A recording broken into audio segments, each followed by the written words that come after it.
Professor Sajid میر صاحب ایک عہد و تاریخ ساز شخصیت تھے۔ ان کی دینی، ملی اور سیاسی خدمات کسی سے ڈکی چھپی بات نہیں ہے۔ اللہ سبحانہ تعالیٰ کی توفیق سے قوم، ملک، ملت کو جب بھی رہنمائی کی ضرورت پڑی تو وہ ہمیشہ صف اول میں ہی دیکھے گئے۔ مزید مولانا جاوید اقبال سیالکوٹی صاحب، جو ہمارے استادوں کے بھی استاد ہیں اور اہل تقویٰ، اہل نظر اور اہل ذکر میں سے ہیں۔ میں سمجھتا ہوں کہ استاد جی کی گواہی بذات خود ایک دلیل کی حیثیت رکھتی ہے۔ ایک دن استاد جی فرمانے لگے کہ بھائی عبدالوارث، پروفیسر ساجد میر صاحب محض لیڈر نہیں تھے، محض وہ میر کارواں نہیں تھے، بلکہ وہ اہل زہد و تقویٰ میں سے تھے، اہل ذکر میں سے تھے، اہل نظر میں سے تھے۔ وہ زندہ دار اور شب بیدار شخصیت تھے اور ان کے اکثر اوقات جو ہے وہ تلاوت قرآن میں گزرا کرتے تھے۔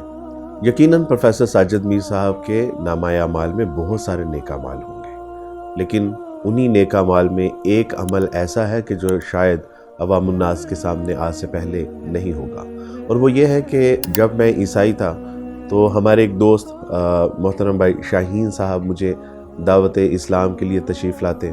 کچھ ہی عرصے بعد جب انہوں نے میرا مثبت رویہ محسوس کیا تو مجھے ایک کتاب پیش کی جس کا نام عیسائیت تھا، جو کہ پروفیسر ساجد میر صاحب کے قلم سے لکھی گئی تھی۔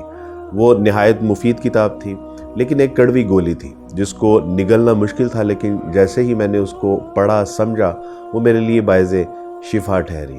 اللہ سبحانہ تعالیٰ نے مجھے پڑھنے کی توفیق عطا فرمائی اور اس کے بعد عیسائی عقائد و نظریات کو سمجھنے میں میرے لیے بہت معاون ثابت ہوئی۔ اللہ سبحانہ تعالیٰ کی توفیق سے بعد میں وہی کتاب کا مطالعہ میرے لیے بعد میں قبول اسلام کا ذریعہ بنا، اور آج تک میں جو 7,500 لوگوں کو مسلمان کر سکا ہوں اللہ سبحانہ تعالیٰ کی توفیق سے، اس میں یقیناً پروفیسر ساجد میر صاحب کے لیے وہ تمام احباب صدقہ جاریہ ہیں۔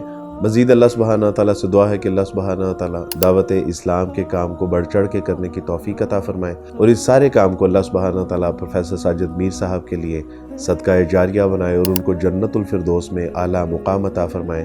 بارک اللہ فیکم۔ السلام علیکم ورحمۃ اللہ وبرکاتہ۔